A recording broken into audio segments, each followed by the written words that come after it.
Hey everybody, this is Jim the Tabletop Engineer, and welcome to a new playthrough video. Today I'm playing 2d6 Dungeon. I am currently on level 6, and when I last left, I was in room 3 right here, and I was going to be facing 2 gray anchorites. So let me go ahead and get them out, and we'll get this combat going. The gray anchorites, and there are 2 of them, have 13 health each. 5, 6, 7, 1, 2, 3, 4, 5, 6. 2 of those, and they have 60 XP, not too bad. 6, 7, 1, 2, 3, 4, 5, 6. All right, they block on primary 1s and primary 6s, and that is it. I have my hue and cleft, which hopefully I will make quick work of these 2, but we'll see. They each have +1 shift, and again, I'm just going to attack 1 until I get rid of it, and then I'll focus on the second one. So I will attack first. I roll 2d6. I got a 3-1 actually I have 3 shift now. So with 3 shift, I can turn this into a 1-2. It's going to take some habit. I've had 2 for so long. It's going to take a little while for me to get used to this. So a 1-2 is a d6 + 6, but remember, they block on primary 1s, which subtracts 2 damage. So I will be doing a d6 + 4. And 6 + 4 is 10, and as I said, they have 13. So the first one takes a bad hit, only has 3 health left. All right, first one will strike at me. It rolls a 4-6. With 1 shift, they could make that a 5, but not a 6. They could make that a 3, but not a 2. So he misses.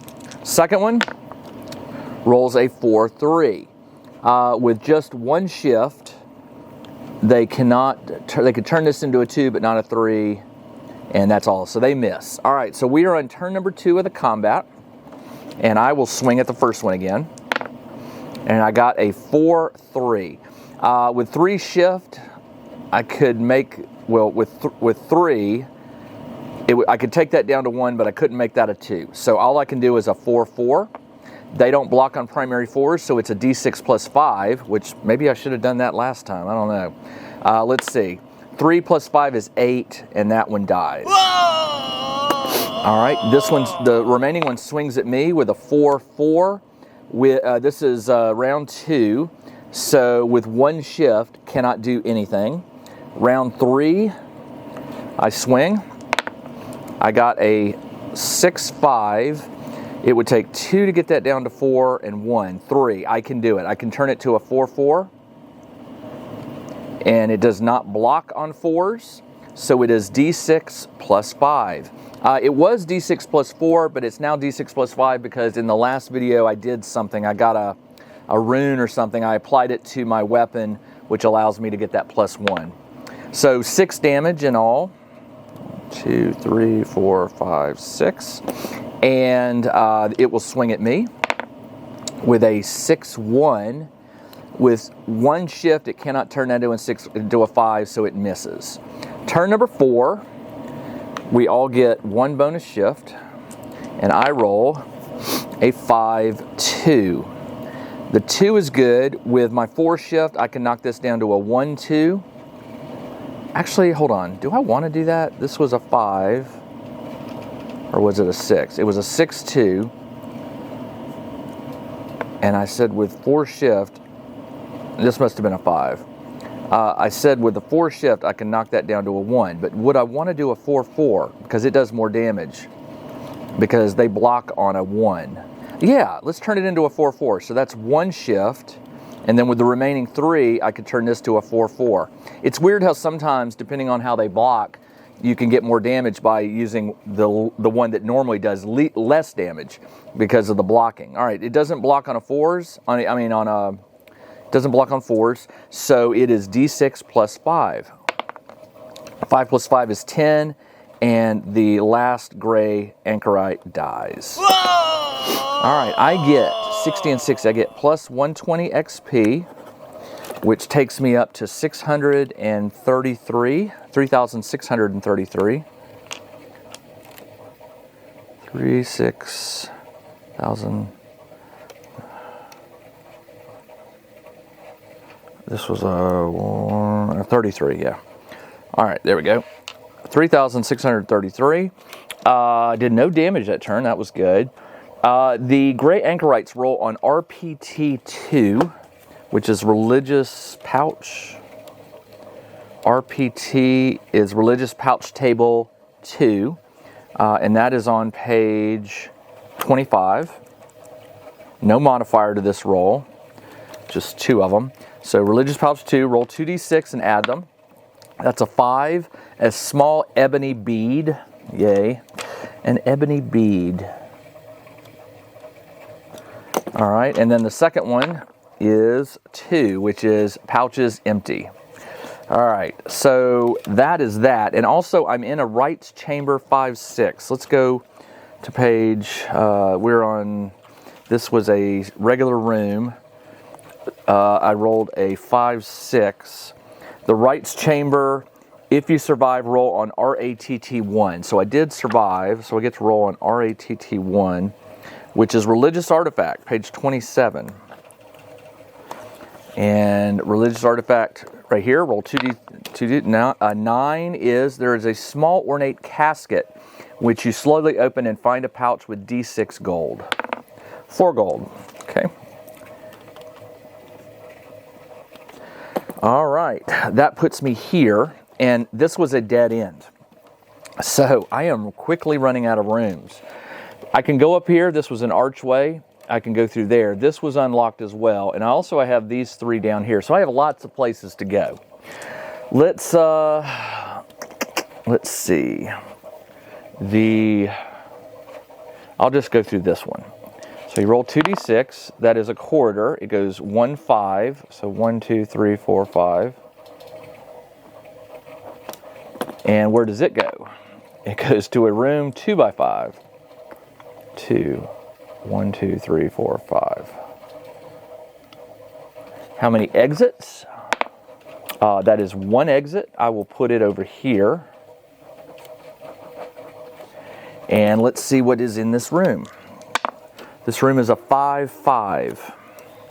Page 70, I can't remember now, 73. That was level 5. Level 6 is, level 6 rooms are on page 69 and 70. No, 71 and 72. Okay, 5-5 is a dark practice. I already have that. Is that and it is a unique, so I have to re-roll. 3-3. 3-3 is a giant gong. Didn't I already do that one too? Giant gong is unique. Man. 3-4. 3-4 is high council. All right. So this is room number 4, and it is the high council. And it was 3-4. All right, 3-4 says, 6 high-backed black chairs face each other in this council chamber. Suddenly, a robed figure appears over each chair, but they shimmer and disappear. Roll on IAUT 3. It is a metal door. Metal doors look like they're solid. And roll on IAUT 3. That's an interrupt. IAUT 3 is on page 64. Roll 2d6. That is a 6-4. 6-4 is, there are 2 practice batons here.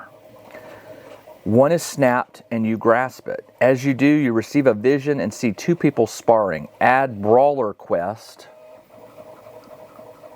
Brawler Quest. For the next Vidulian brawler you face, roll a d6. On a 1 to 4, you kick them hard in the leg when your vision showed you where they were injured, causing 2d6. So if I have to face a Vidulian again, I need to turn to page 65. 3-4. Okay. All right. Well, is that door locked? 4. Metal doors are locked. Of course it's locked. All right, so we will backtrack. We will backtrack all the way to this door right here, and we'll go through it. That is a 6'3", good size room. 1, 2, 3, 4, 5, 6. Let's connect it to the wall here by 3. 1, 2, 3. How many exits? That is 1. I'll put it going up. This is going to be room number 5. And roll to see what it is. It is a 6'2", so page 71. Nope, page 72. 6'2" is Scholar's Study. Scholar's Study, 6'2". It says, the space is full of desks and bookcases. There are scrolls, quills, and lit candles everywhere. A robed scholar rises from the desk in outrage. Use the Mordial Axiom stats. All right, so we're fighting a scholar using the Mordial, which has 50 Mordial Axiom. I fought this twice. The Mordial Axiom, and if I survive, it says roll on SCT 3. Okay, the Mordial Axiom was a level 5. There we go. Even though I'm on level 6, I'm fighting level 5 monsters. 50. 1, 2, 3, 4, 5, 6, 7. Check out the new RPG and Wargame newsletter. Each week, the Tabletop Engineer shares news, products, Kickstarters, and much more related to the gaming hobby. It's free to subscribe, so check out the link in the video description below to sign up. 8, 9, 10. I'll just draw out 10 health as I get to them. All right, the Mordial Axiom, primary on primary 5s and primary 6s, and that takes off 2 damage, and secondary 3s and 4s. So a secondary 3 and a secondary 4s. These are what it will be blocking. It gets 2 shift. We will begin round 1, and I will go ahead and attack. I rolled a 6-1, which I cannot turn into a 4-4 or a 1-6. I can't turn that into a 1-2 with 3 shifts, so I miss. It swings with a 1-2, and with 2 shift, it also can't make that into anything, so it misses. Round 2, I swing. I got a 6-5. With 3 shift, I can knock that down to a 4-4. He does not block on primary 4s, but he does block on secondary 4s, which is -2. So this is, instead of D6 plus 5, it's D6 plus 3. 4 plus 3 is 7. 1, 2, 3, 4, 5, 6, 7. And that was a good hit. 7, 8, 9, 10. It swings at me with a 6-5, which it can with 2 shift. If it makes that a 6 with 1, it can't make that a 4, and it can't turn that to a 1, so it misses. Turn number 3. I swing. I got a 1-5. With 3 shift, I can make that a 4, but not a 4 there, and I miss. He rolls a 1-2. With 2 shift, he misses. Now we're cooking. 4, we each get 1 bonus shift. I swing. Ooh, nice. 6-6. That means I get to choose. Well, it doesn't matter. He's going to block on a 4-4 or a 1-2. Oh, no, hold on. I can choose the one I want.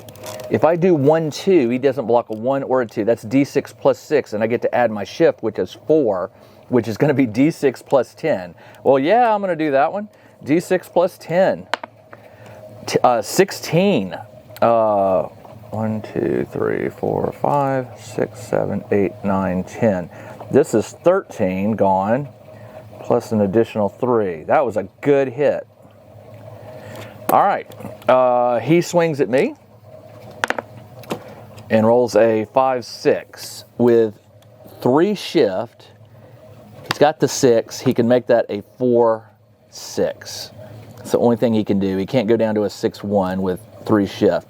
That is D3 plus 4. However, I block on primary 4s and secondary 6s, so which do I want to use? The secondary 6 is -1, but the primary 4 is -2. I will block on the 4. So it's -2, so he does D3 plus 4 damage. Now he's going to do D3 plus 2. That is 1 plus 2 is 3 damage. I am down to 39. 39. Okay. 39. Where are you? There you go. 39. My turn. I swing with a 4-3. I've got 4 shift. Actually, this is turn number 5 with 2 shift. I've got 5 shift. I could use 1 to make that a 2 and 3 to make that a 1, which does D6 plus 6, and he doesn't block. So I will once again turn this into a 1-2. Which is D6 plus 6. He doesn't block on any of it. And that is 6. 6 plus 6 is 12. 1, 2, 3, 4, 5, 6, 7, 8, 9, 10. 1, 2, 3, 4, 5, 6, 7, 8, 9, 10, 11, 12. He's got 50 health. So he is hurting. This is his last track down here. 1, 2, 3, 4, 5. All right, he swings at me. With a 4-6, he gets, can he turn that into a 6-1? No, because it would take 5 to get this down to 1. So he gets a 4-6, which is D3 plus 4. I block on the 4, so it's D3 plus 2. That's 3 plus 2 is 5. I'm down to 34. I swing, and I got a 2-3, which I can convert to a 1-2 with just 2 shift. And this is turn number 6, by the way. And we each get 3. This is D6 plus 6. 5 plus 6 is 11. 1, 2, 3, 4, 5, 6, 7, 8, 9, 10, 11. He's got 4 health left. He swings. And he does hit. With a 6-2, he can make that a 6-1, which does D6 plus 3. I block on primary 6s at -2. So this is going to be D6 plus 1. 5 plus 1 is 6. I'm down to 28. 28. There we go. Okay. And I will swing, hopefully to finish him off. I got a 4-5. I can, with 6 shift, it would take 3 and 3 and 3. I can do it. I've got 6 shifts, so I will make that a 1-2. He cannot block, and it is D6 plus 3. 4 plus 3 is 7, and the scholar dies. All right.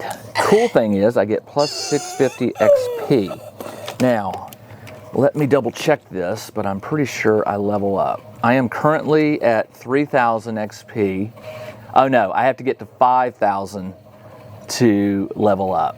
So, okay, that's okay. 650 plus 632 is 4,283, right? Turns that to an 8. That to a 2. And that to a 4. So I'm at 4,283. At 5,000, I will level up. All right, I also get to roll an RPT 4, which is Religious Pouch. I think that's on page 26. Was my memory correct? Religious Pouch 4, yep. Roll 2d6.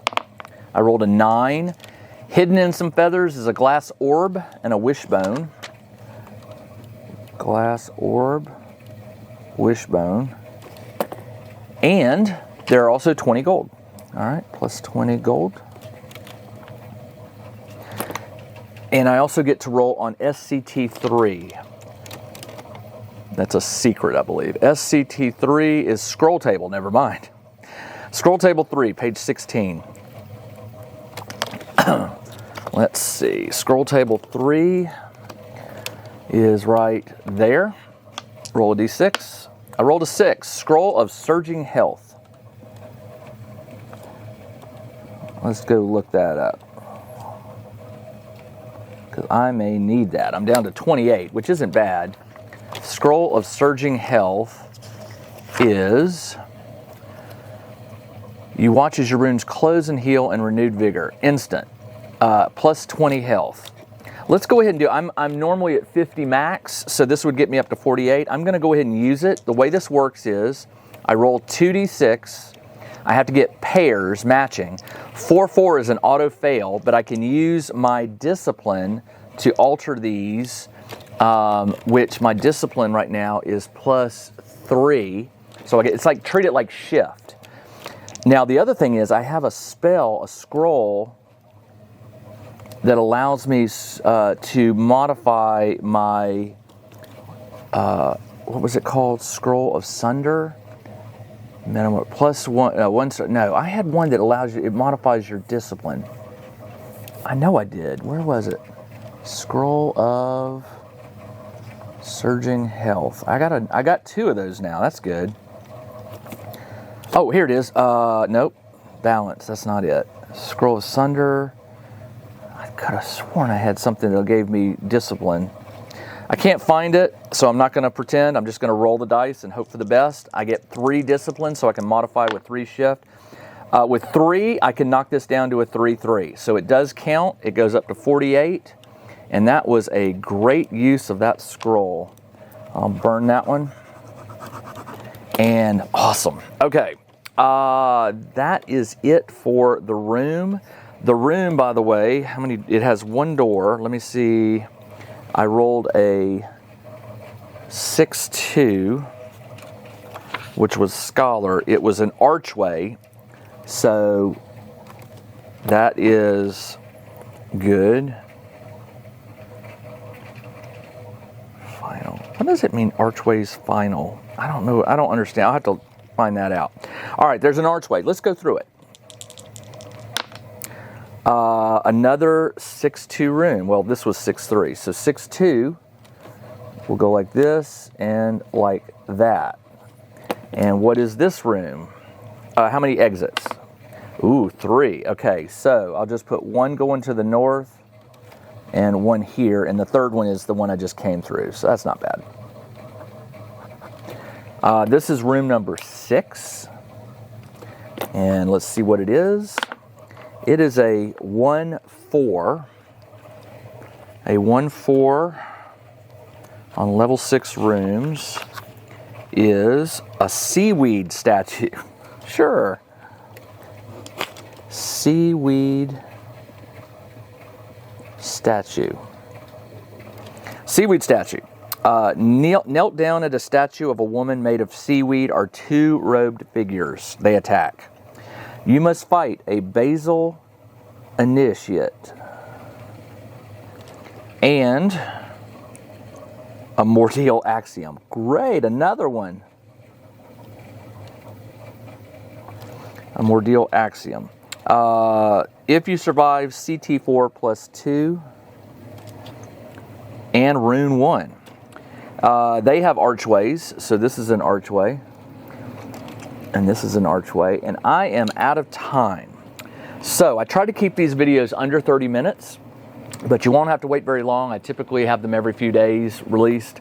So in the next episode, I will take on this Basil Initiate and another Mordial Axiom. And we will see who comes out on top there. I'm only 713 XP from leveling, and I get 650 if I kill that Mordial Axiom. So I may level up in the next episode. All right, that's all I got. This is Jim, the Tabletop Engineer. Thanks for joining me on this game of 2D6 Dungeon. I'll be back very soon with the next episode. Until then, everybody, take care.